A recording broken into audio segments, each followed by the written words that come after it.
శుష్క వేదాంత తమో భాస్కరం మలయాళ స్వామి గారి చేత రచించబడింది.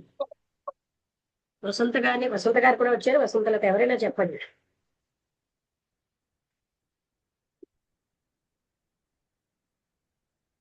రికార్డింగ్ ఆన్ చేసేది. శ్రీ గురుభ్యో నమః. ఈరోజు తారీఖు అక్టోబర్ 19, 2025. లక్ష్మి గారు ఈరోజు మనకి శుష్క వేదాంత తమో భాస్కరం అనే పుస్తకం నుంచి మలయాళ స్వామి రాసింది చెప్పండి. మలయాళ స్వామి గారు రాసిన శుష్క వేదాంత తమో భాస్కరం అనే గ్రంథం నుంచి లక్ష్మి గారు అమ్మ టాపిక్ చెప్పండి.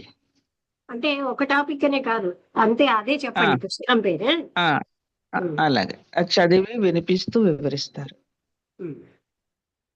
అంటే టాపిక్ పేరు ప్రవృత్త జన లక్షణం. ఇది అయిపోయి ఇంకో టాపిక్ కూడా చెప్తాం కదా, చిన్నదో పెద్దదో తెలియదు అందుకని. తర్వాత ఇది పార్ట్ 2 అండి. ఒక పార్ట్ అయిపోయింది. కియత్తన్నామ నిర్వాణం వరం సంస్కృతరేవ ఏ ఇది నిర్ణీయ కర్తాయ సప్రవృత్త ఉదాకృత. అంటే మోక్షము ఎంత సంసారమే శ్రేష్టమైనదని నిర్ణయించి కోరికతో కర్మమునాచరించేవాడు ప్రవృత్తుండని చెప్పబడు. అనగా మోక్షమందును మోక్ష మార్గ ప్రవృత్తిలోనూ ఉండే బ్రహ్మనిష్ఠుల యందును అగౌరవ బుద్ధి కలిగి సంసార సుఖమందును సంసారములో పదవి కలవారి యందును గౌరవ బుద్ధి కలిగి విషయ భోగేచ్ఛాపరమైన కర్మం చేసేవాడిని ప్రవృత్తి మార్గస్థుడు అని అంటారు. నివృత్త జన లక్షణం చలార్ణవ యుగన్ ఛిద్ర కూర్మగ్రీవా ప్రవేశవత్ నేక జన్మనామంతే వివేకీ జాయతే పుమాన్.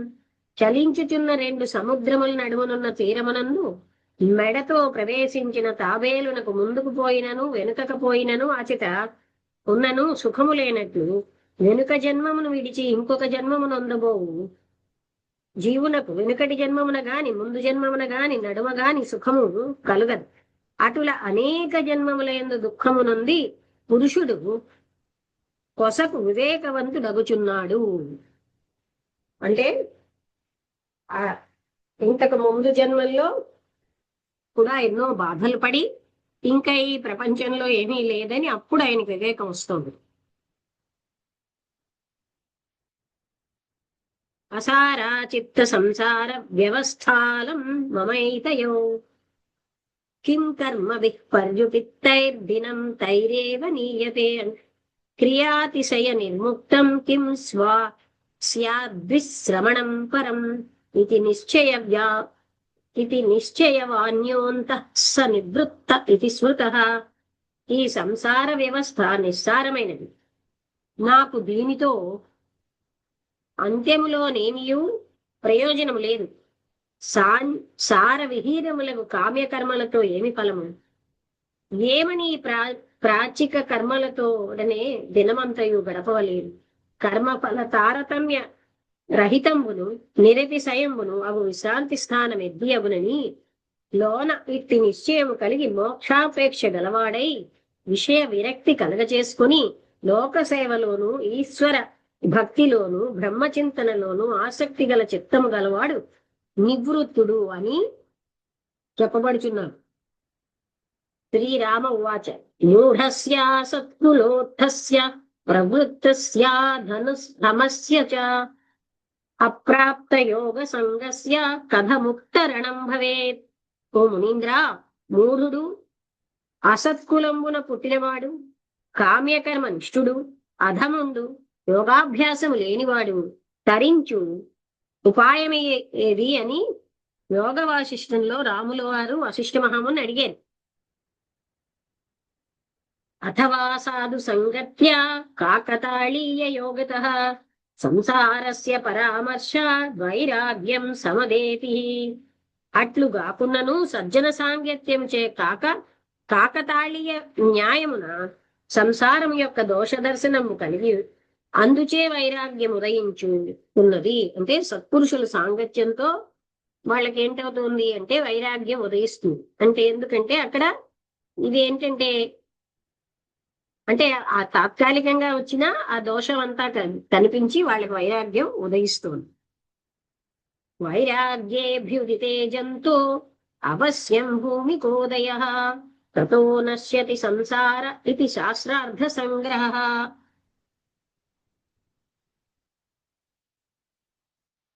మనుజునకు వైరాగ్యము కలుగా ఆవశ్యముగా శుభేచ్ఛ అని మొదటి దైవ యోగ భూమిక ఉదయించుచున్నది. దానిచే సంసార దుఃఖము నశించుచున్నది అని శాస్త్ర అభిప్రాయం. ఈ శ్లోకాంత్యములో ఇది శాస్త్రార్థ సంగ్రహ అని వశిష్ఠ భగవానులు ఉపదేశించుటచే తాను స్వయముగా చెప్పక తాను చెప్పినది సమస్త శాస్త్రము యొక్క సార సంగ్రహమని తెలుపుచున్నారు. కాకతాళీయ న్యాయం అనగా తాటి చెట్టులో పండు బాగుగా మాగి ఉండెను. హఠాత్తుగా ఒక కాకి వచ్చి దాని మీద కూర్చుని వెంటనే పండు కింద పడింది. అదే ప్రకారముగా అంటే కాకి పండును పడేసింది అన్నట్టుగా కనిపిస్తుంది, కానీ కాకి వచ్చి కూర్చుంటే పండు పడిపోయింది. అది ఆల్రెడీ పండిందే. అదే ప్రకారంగా జన్మాంతర శుభకర్మము పరిపక్వమై వచ్చు దశలో మహాత్ముల సంసర్గము గాని ఈశ్వర నిష్ఠ గాని కలుగునప్పుడు శుభేచ్ఛ ఉదయమగును.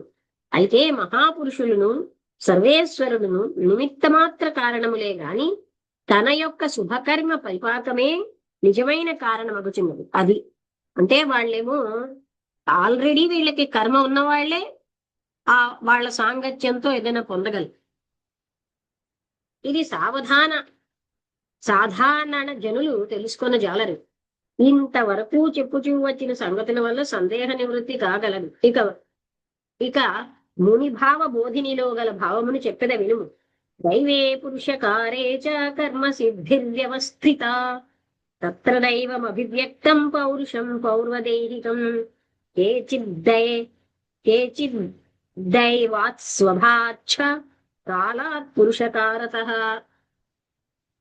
యథా ఏకేన చక్రేణ రథస్య న గతిర్భవేత్ ఏవం పురుషకారేణ వినా దైవం న సిద్ధ్యతి. దైవమందు పురుషకారం అంటే పురుష ప్రయత్నం కర్మ సిద్ధించుచున్నది. అందులో పూర్వజన్మ దేహమందు ఆచరించబడిన పౌరుషము అన్న పురుష ప్రయత్నమే దైవమని స్ఫుటమై ఉన్నది. కొందరు దైవం వలనను, మరికొందరు ప్రపంచ స్వభావం వలను, మరికొందరు కాలం వలనను, ఇంకా కొందరు పౌరుషం వలను ప్రత్యేకము కర్మఫలము కలుగుచున్నదని చెప్పుచున్నారు. కుశల బుద్ధులకు మన్వాదులు వీని అన్నిటి సమన్వయం వలన ఫలము నిశ్చయించుచున్నారు. రథ గమనమునకు చక్రద్వయము లేకుండినా చక్కగా నడుపజాలనట్టుల పురుషకారము వినా దైవము వలన సిద్ధి కానేరదని యాజ్ఞవల్కులు. పురుషకారము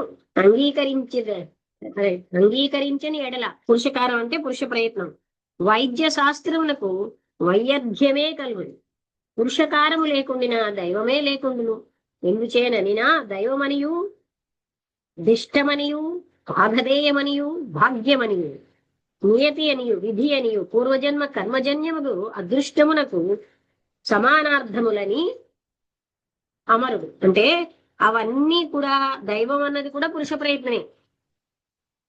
శ్రీమద్ రామాయణం ప్రాక్కర్మ ఫల భోగార్హ బుద్ధి సంజాయతే నృణాం పాపకర్మణి పుణ్యే వా కర్తుం శక్యో న చాన్యథా బుద్ధిరుత్పద్యతే తాదృక్యా దృక్కర్మ ఫలోదయః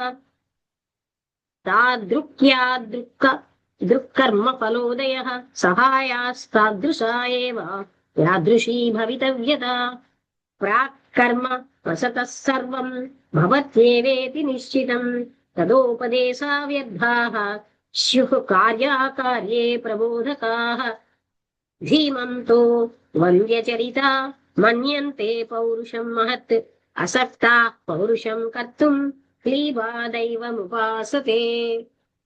దైవే పురుషకారే చ ఖలు సర్వం ప్రతిష్ఠితం పూర్వజన్మ కృతం కర్మే హార్జితం తద్విధా కృతం బలవత్ ప్రతికారస్య దుర్బలస్య సదైవ హి సబలాబలయో జ్ఞానం ఫలే ప్రాప్తేన్యథా నహి ఫలోపలబ్ధి ప్రత్యక్ష హేతునా నైవ దృశ్యతే ప్రాక్కర్మ హైతుకీ సాధు నాన్యథైవేతి నిశ్చయః. యజ్ఞాయతే క్రియయా నృణాం వాపి మహత్ఫలం తదపి ప్రాక్తనాదేవ కేచిత్ ప్రాగిహ కర్మజం వదంతీహైవ క్రియయా జాయతే పౌరుషం నృణాం సస్నేహవర్తి దీపస్య రక్షా వాతాత్ ప్రయత్నతః రాజసేవాం వినా ద్రవ్యం విపులం నైవ జాయతే రాజసేవాతి గహనా బుద్ధిమద్భిర్వినా న సా కచ్చిత్ పురుషకారం చ దైవం చ ప్రతిపద్యతే ప్రాక్కర్మ ఫలం అనుభవించుటకు ఇక్కడి నుంచి అన్నమాట. ప్రాక్కర్మ ఫలం అనుభవించడానికి తగిన బుద్ధి మనుష్యులకు పుట్టుచున్నది. అంతకు వ్యతిరేకముగా పాపకర్మమునైనను పుణ్యకర్మమునైనను చేయజాలడు. ప్రాగ్జన్మ కర్మ ఫలోదయము ఎటునుండునటుల బుద్ధియును మనో సహాయమును కలుగును. ప్రాగ్జన్మ కర్మమును అనుసరించి సర్వమునగుననుట నిశ్చయం. ప్రాగ్జన్మ అంటే ముందున్న జన్మ. దైవం ప్రధానమన్నచో కార్యాకార్యమును బోధించిన ఉపదేశములు వ్యర్థమగును. శ్లాఘ్యమగు చరితము గల బుద్ధిమంతులు పౌరుషమును అధికమగునదిగా తలంచుచున్నారు. పౌరుషము అంటే పురుష ప్రయత్నమే గొప్పదని అనుకుంటారు. అంటే ఎవరు? జ్ఞానం ఉన్నవాళ్ళు. శ్లాఘ్యమగు చరితము గల బుద్ధిమంతులు పౌరుషమును అధికమగునదిగా తలుచున్నారు.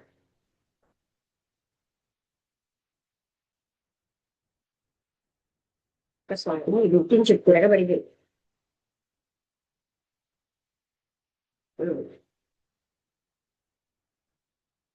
పౌరుషమనర్చుటకు ఆసక్తుల గలవారులు దైవోపాసన మాత్రమే చేయుదురు. దైవమున పురుషకారమున సర్వము ప్రతిష్ఠితమై ఉన్నది.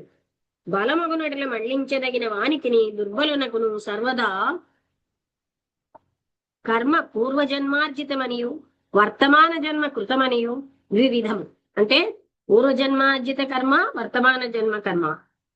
సబలుని యొక్క అబలుని యొక్క, సబలుడు అంటే బలమున్నవాడు, అబలుడు అంటే బలము లేనివాడు. జ్ఞానము ఫలప్రాప్తి లేకుండా కలగదు. ఫలము నొందుట ప్రత్యక్ష కారణము చే చూడబడదు. అది అయితే ప్రాగ్జన్మ కర్మ కారణముగా గలది. అంటే ఒక పని చేస్తే ఈ ఫలమే వస్తుందని మనం చెప్పలేము. పూర్వజన్మ ఫలితం బట్టే మనకి ఫలితాలు వస్తున్నాయి అని చెప్తున్నారు. అందుకే అదే పని చేస్తే మరొకరికి ఇంకొక ఫలితం, ఒకరికి ఒక ఫలితం వస్తున్నాయి అని. ప్రాగ్జన్మ కర్మ వలన నైనదియే కొందరు ప్రాక్కర్మ వలన ఇప్పుడు చేసిన కర్మ వలన కూడా అగును అందరు. ఈ జన్మమందైన కర్మ చేతనే పౌరుషము మనుజులకు అగునని కొందరు అందరు. అంటే కర్మ చేతనే పౌరుషము అంటే పురుష ప్రయత్నం అవుతుందని చెప్తారు. అది చెమురునందున్న వర్తిగల దీపమునకు గాలి వలన ప్రయత్నపూర్వకముగా రక్ష వండిదనియు రాజసేవ లేఖను విస్తారమగు ద్రవ్యము కలుగదు. ఆ సేవ బుద్ధిమంతులకు తప్ప ఇతరులకు అతి గహనమైనదని భార్గవులు చెప్తారు. పురుషకారము దైవము నీచే పొందబడుచున్నది కదా అని భరతులను గూర్చి శ్రీరామచంద్రుడని అనగా ప్రాక్తన కర్మమునకు వసపడి ఉండుట సామాన్య జన లక్షణమనియు పురుషకారముచే విశేష బుద్ధి గల జనులు ప్రాక్తన కర్మను అతిక్రమించగలుగుదురని భావం. అదండి. అంటే ఇప్పుడు గత జన్మలో దొంగతనం అలవాటైపోయింది. ఈ జన్మలో దొంగ అవ్వక్కర్లేదు, పురుష ప్రయత్నంతో దొంగతనాన్ని అధిగమించవచ్చు మనం. అది ఇక్కడ చెప్పే విషయం. పురుష ప్రయత్న పదమునకు సంగ్రహంగా చెప్పిన తన యొక్క ధర్మమును నిర్వహించుట అను అర్థమే అగుచున్నది. తాను చేయవలసిన పని చక్కగా చేసినచో పొందవలసిన పదవి అనగా లభించవలసిన లాభము కలుగుచుండు. మనుషుడు ఒకే జన్మలోనే పూర్ణమైన ఆత్మజ్ఞాన ఫలము అనుభవించేలాగున ఈశ్వర సృష్టి యందు గలదు. దీనికి అన్యముగా తలంచు వారందరూ మిథ్యామోహ కల్పిత మాయలో పడి, చూడండి, మనుష్యుడు ఒకే జన్మములోనే పూర్ణమైన ఆత్మజ్ఞాన ఫలము అనుభవించేలాగున ఈశ్వర సృష్టి యందు గలదు. అదండి, అందరూ ఎన్నో జన్మలు అంటారే, ఒకే జన్మలో మనం అనుభవించవచ్చు అంటే ఆ జ్ఞానాన్ని పొందగలం అని ఈశ్వర సృష్టి అలా ఉందిట. దీనికి అన్యముగా తలంచు వారందరూ మిథ్యామోహ కల్పిత మాయలో పడి ఉండువారని విజ్ఞులు తలంతులు. అట్లైన అనేక జన్మముల పుణ్య పరిపాతం కలిగినప్పుడే మోక్షేచ్ఛ కలుగునని చెప్పాడు. శాస్త్రములు వ్యర్థములా? మరి చాలా శాస్త్రాల్లో ఎలా చెప్తున్నారు? ఎన్నో జన్మల మంచి ఫలితం వల్లనే మోక్షేచ్ఛ వస్తుందని అంటున్నారే, అది అది నిజం కాదా? అంటే అప్పుడు ఏం చెప్తున్నారంటే అని శంక కలగవచ్చు. శంక అంటే డౌట్. నిర్మల బుద్ధితో విచారించిన సందేహమునకు అవకాశం లేదు. ఎందుకంటే శాస్త్రము ఉత్తమ మధ్యమ కనిష్ట బద్ధాది జీవులను గురించి చెప్పుచుండు.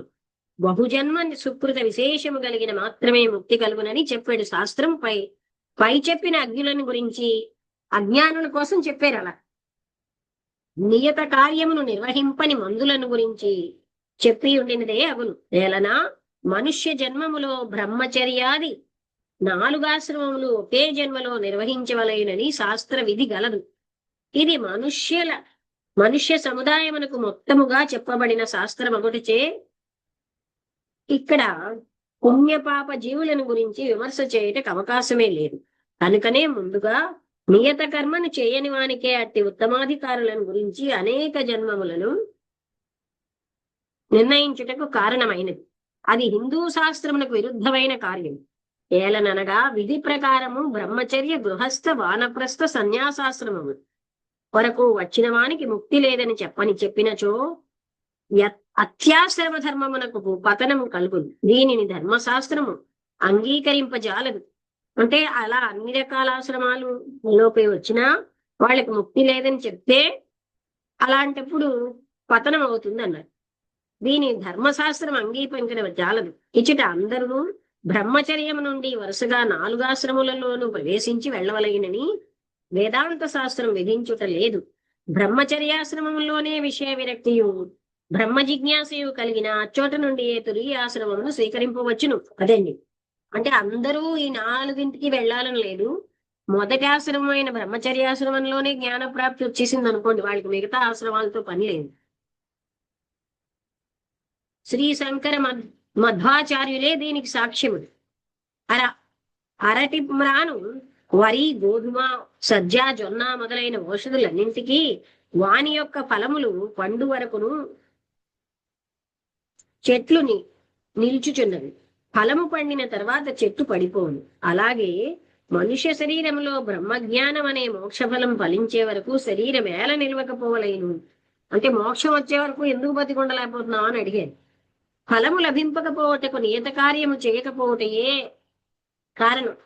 అంటే నియత కార్యం అంటే మనకి విధించిన ధర్మాలు కార్యాలు చేయకపోవడమే కారణం. అరటి చెట్టు, వరి, సజ్జ, జొన్న మొదలైనవి చక్కని క్షేత్రములలో లెసగా పెంచబడిన మాత్రమే ఫలము పండు వరకును వాని శరీరమును చెట్టు నిలుచును. అట్లు గానిచో లేత కాలములో గాని వేయు కాలములో గాని ఎండిపోవచ్చును. అదే ప్రకారము బ్రహ్మచర్యములో నుండి అధ్యయనము, బ్రహ్మోపాసన మొదలైన కార్యములు చేయక బ్రహ్మచర్యమును సంరక్షించకయు ఈశ్వర సాక్షాత్కార్య కార్యమై సరిగా ప్రయత్నము చేయని కారణము చేతనే, అంటే బ్రహ్మచర్యాశ్రమంలో ఉన్నప్పుడు ఇలాంటి పనులు ఈశ్వర సాక్షాత్కారం కోసమైన ప్రయత్నం ఏమీ చేయకపోవడం వల్ల మనుష్యులు పూర్ణ సుఖమైన జ్ఞాన ఫలమును పొందుటకు ముందుగా మృత్యువాత పడిపోదు. అంటే ఆ ఆశ్రమానికి కావలసిన పనులు వాళ్ళు చేయట్లేదు. అట్లు గానిచో అమృత పదవియకు ఫలము కలుగు వరకు శరీరము నిలిచి ఉండు. అలా కాకుండా ఏ ఆశ్రమానికి తగినట్టుగా అలా చేస్తే వాళ్ళకి మోక్షం వచ్చే వరకు శరీరం ఉంటుంది. ఇప్పుడు చూడండి, మనకి వానప్రస్థం మైనస్ అయిపోయింది. అందుకే ఏంటి, ముసలైపోయినా నా మనవలో అని పట్టుకు వేలాడుతున్నారు. అప్పుడేంటి, పిల్లలకి పెళ్లి చేసేసి వాళ్ళ మా కర్తవ్యం అయిపోయిందని వాళ్ళు వెళ్ళిపోయేవారు అడవికో ఎక్కడికో తపస్సు చేయడానికి. అంటే అదే మానవ జీవిత లక్ష్యం అని వాళ్ళకి తెలిసి, ఇప్పుడు వాళ్ళు ఏంటంటే ఆ పిల్లల్ని మనవల్ని పట్టుకు వేలాడడమే లక్ష్యం అని బతుకుతున్నారు. అదే అందుకని ఏంటవుతుంది, వాళ్ళకి ఎప్పుడు ఆ మోక్ష ప్రాప్తి రాదు.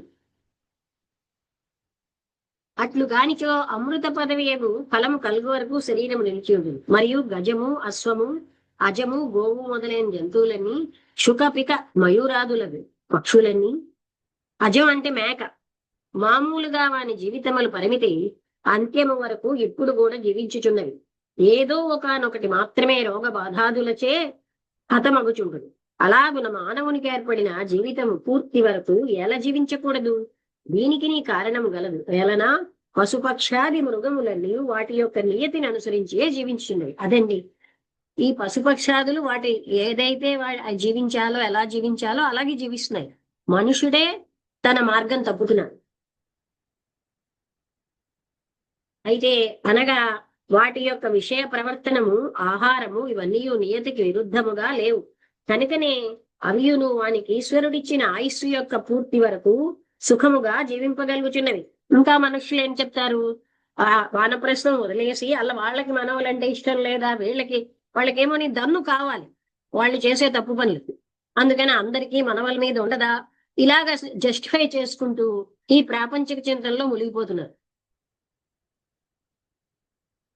ఆ మనవడి పుట్టే వరకు వీళ్ళు బతికుంటే వీళ్ళకి ఇష్టమే, ఆ మనవడి పెళ్ళి అయ్యే వరకు ఇంకా దానికి అంతుండదు.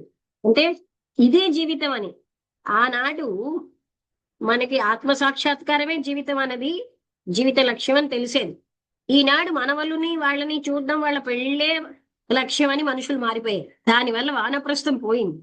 వానప్రస్థం పోయి సాంసారికమైనటువంటి మోహాలు ఎక్కువైపోవడం వల్ల మోక్షం పొందలేకపోతున్నారు. అనగా వాటి యొక్క విషయ ప్రవర్తన అంటే అవి జంతువులన్నీ కూడా వాటికి ఆ నియతిని అనుసరించే ఉంటాయి. ఈశ్వరుడిచ్చిన ఆయుస్సు యొక్క పూర్తి వరకు సుఖముగా జీవించగలుగుతున్నాయి. అందుకే జంతువులు అలా ఉంటున్నాయి.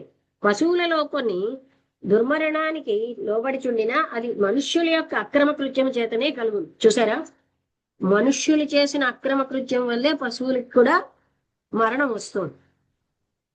అంటే అనగా చేతనే కలుగునే గాని మరి ఏ కారణము లేదు. హీన వృత్తి కలిగి మానవుడు బ్రహ్మచర్య సంరక్షణము, ఆహార నియమమును, దైవ కార్యమును, వ్రతానుష్ఠానములను నిర్వహింపజాలకపోవటచే ఇట్టి దుర్మరణములకు లోనై దైవమయమై ఆనందముతో విడవవలసిన శరీరము గలవాడై ఉండియు దుఃఖములో మునిగి. ఇప్పుడు సామాన్యంగా సెక్స్ అన్నది సంతానోత్పత్తికి అయిపోయాక కూడా విలాసానికి వాడుకోవడం వల్ల మనకి ఎన్నో నష్టాలు వస్తున్నాయి. అలాగే అన్ని విషయాల్లో నియతి తప్పియడం వల్లే మానవులకి బతికుండగా మోక్షం ఎందుకు రావట్లేదు అంటే ఆ నియతి తప్పేస్తున్నారు అన్నిట్లో. అంటే దైవ కార్యమును, వ్రతానుష్ఠానములను నిర్వహింపజాలక కోటచే హీనవృత్తి కలిగి మానవుడు బ్రహ్మచర్య సంరక్షణము, ఆహార నియమమును, దైవ కార్యమును, వ్రతానుష్ఠానములను నిర్వహింపజాలకపోవటచే ఇట్టి దుర్మరణములకు లోనై దైవమయమై ఆనందముతో విడవవలసిన శరీరము గలవాడై ఉండియు దుఃఖములో మునిగి దయ్యపు కృత్యముతో దేహం విడవలసి వచ్చినవి. అది కాకుండా శాకాహారం కోసమే మానవుడు పుట్టితే మాంసాహార భక్షణలు అవడం వల్ల ఏ జంతువునైతే బాధ పెట్టి చంపారో వాళ్ళ యొక్క కర్మ నిన్ననేం చెప్పారు, వాళ్ళు చనిపోయాక నరకంలో సలసలా తాగుతున్న నూనెలో పాదాలు ఉంచి కూర్చోబెడతారు. దైవమయమై ఆనందముతో విడవలసిన శరీరము గలవాడై ఉండియు దుఃఖములో మునిగి దయ్యపు కృత్యములో దేహం విడవలసి వచ్చింది. అయితే ఈ విషయమై కర్మశాస్త్రమును లెస్సగా చదువుకుని బహిష్కర్మ నిరతులై కొంచెమైనను సత్య ఏదో ఒక లైన్ పోయిందేమో, అదేమన కలియుగము కనుక నాయన్లారా మీకు పై కనపరిచిన దుర్గతి కలిగినదని చెప్పుదు. అట్టి వారితో ఇప్పుడు పుట్టియుండు వారు కొందరును, ఇంకా పుట్టబోవు వారిలో అధిక సంఖ్యాకులను ఈలాగున నిస్సంశయముగా అడుగుదురు, అయ్యా ఏమండి శాస్త్రులు గారు, ఈ కలియుగము మనుష్యులకు మాత్రమా కలిగినది? కాలచక్రం యొక్క గమనశక్తి పరమాణువు నుండి పరమేశ్వరుని స్థానం వరకు వ్యాపించుట లేదా? అట్లు గానిచో దానిని కాలచక్రమని ఎట్లు చెప్పగలుగుదుము? ఇది ఎవరైనా అంగీకరించే తీరవలేదు. దీనిని అంగీకరించిన పక్షులకు పశువులకు ఏల కలగలేదని అడిగినచో నిశ్శబ్దముగా కొంతసేపు ఊపిరాడకుండా కూర్చుని యోచించిన ఆయనలారా మీరు చెప్పినది నిజము. విచారపూర్వకముగా అతడు మనకు చెప్పును. ఇక ఈ విషయమే చెప్పవలసిన భావం అనేకములు గలవు. మనము ప్రారంభించిన విషయమునకు ఇంతే చాలు. ఈ విషయమై శాస్త్రము చెప్పినది చూడు. కలౌ కృతయుగం తస్య కలిస్తస్య కృతే యుగే యస్య చేతసి గోవిందో హృదయో యస్య నాచ్యుతః.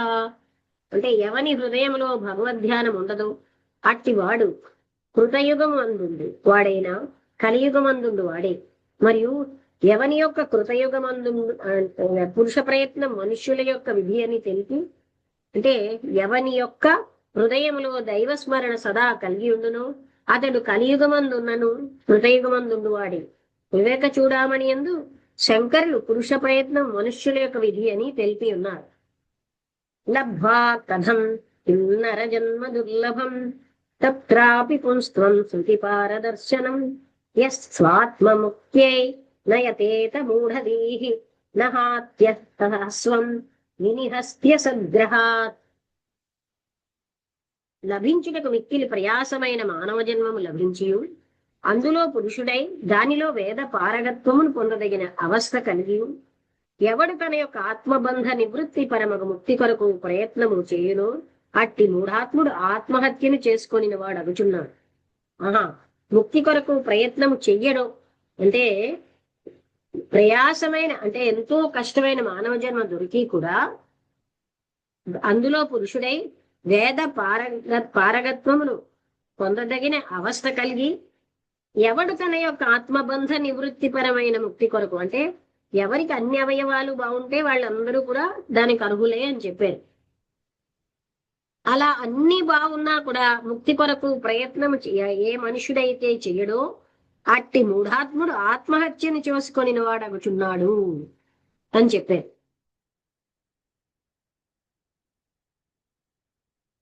ఇక్కడికి ఆపుదామండి.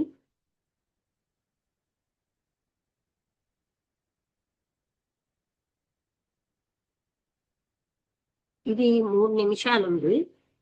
ఇతః కోన్వస్తి మూఢాత్మా యస్తు స్వార్థే ప్రమాద్యతి దుర్లభం మానుషం దేహం ప్రాప్య తత్రాపి పౌరుషం. బహుజన్మ సుకృతముచే లభించదగిన మానవ శరీరం కలిగి దానిలో పురుషుడై జన్మించి అజ్ఞాన నివృత్తి కొరకు ప్రయత్నించకుండా ఆత్మ సౌఖ్యము కొరకు యత్నము చేయక ప్రమాదములో పడి విషయ సుఖమును నమ్మియుండు వానికన్నా మూఢాత్ముడెవడు? ఉద్ధరేదాత్మనాత్మానం మగ్నం సంసార వారిధౌ యోగారూఢత్వమాసాద్య సమ్యక్ దర్శన నిష్ఠయా.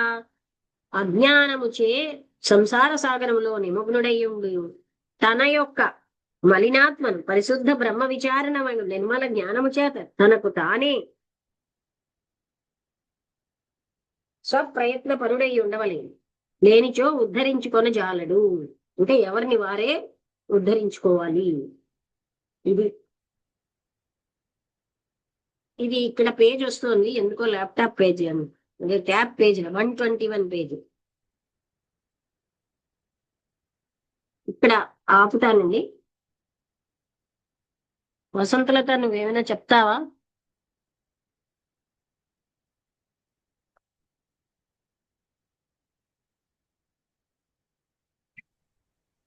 అదే 2 పాయింట్లు. అందరికి నమస్కారం. 2 పాయింట్లు చూసుకున్నాను, అంటే నాకు అర్థమయ్యాయి.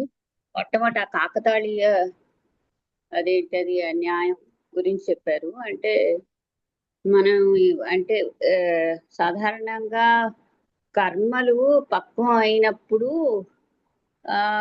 సత్పురుష సాంగత్యం కలుగుతుంది. ఆ విధంగా ఏంటంటే మనం అది మోక్షానికి దారి తీస్తుంది. మనం అంటే రిలీజ్ అయిపోతాం దీంట్లోంచి. అంటే అదే కాదు వసంతలత, రాముల వారు అడిగారు యోగ వశిష్ఠ మహాముని, ఇలాగా అలాంటి బుద్ధే లేకుండా ఈ ప్రాపంచిక వాటిల్లో మునిగిపోయి ఉన్న వాళ్ళ గత ఏమిటి అని. అప్పుడు ఏం చెప్పారు? వాళ్ళ సత్సాంగత్యం వల్లే వాళ్ళకి వైరాగ్యం కలుగుతుంది. దానికి అంటే అంటే సత్పురుష సాంగత్యం కూడా అది ప్రీడెస్టైన్డ్. అంటే వాళ్ళకి టైం వచ్చింది కాబట్టి ఆ సత్పురుష సాంగత్యం అంటే చూడు, అలా అది వేరు. ఇక్కడ పాయింట్ మనకి, ఎందుకంటే ఏ ప్రీడెస్టినీ కూడా పురుష ప్రయత్నంతో మనం అధిగమించవచ్చు. ఇక్కడ ఏం చెప్తున్నారంటే, ఆయన అడిగిన ప్రశ్న ఇలా ప్రపంచంలో ప్రాపంచిక చింతనలతోనే ఉన్న వాళ్ళ గతి ఏమిటని మొదలు పెట్టారు. అంటే వాళ్ళు కూడా సత్సాంగత్యం వల్ల వైరాగ్యం పొందే అవకాశం ఉంది అన్నారు. మరి అది అంటే కాకతాళీయ న్యాయం అంటే కోఇన్సిడెన్స్ కదా. కాకతాళీయ న్యాయం అంటే అదే గాని అన్ని కాకతాళీయమని అనుకోవడానికి లేదు. పురుష ప్రయత్నానికే ప్రాముఖ్యత ఉంది ఇక్కడ. విధి గాని దైవం గాని ఏమీ లేవు. అది అంతా పురుష ప్రయత్నమే. అదే మనకి యోగ వాసిష్టంలో చెప్పారు. అంటే గత జన్మలో చేసిన ప్రయత్నం వల్లే వీళ్ళు విషయ అంటే మరి వాసనల వల్ల లోలులైపోయారు. అలాంటి విషయ వాసనల్లో ఉన్న వాళ్ళకి కూడా సత్సాంగత్యం లభిస్తే కొంతైనా వైరాగ్యం వచ్చే అవకాశం ఉంది. అంటే ఆ సత్సాంగత్యం లభించడం అనేది పురుష ప్రయత్నం కింద చూసుకోవాలా? అంటే అంటే అంటే పురుష ప్రయత్నం ఇక్కడ వల్ల పురుష ప్రయత్నం పక్క నుంచు రాములు వారు అడిగిన ప్రశ్న ఏంటంటే, ప్రపంచంలో మునిగిపోయి ప్రాపంచిక విషయాలే ముఖ్యమైన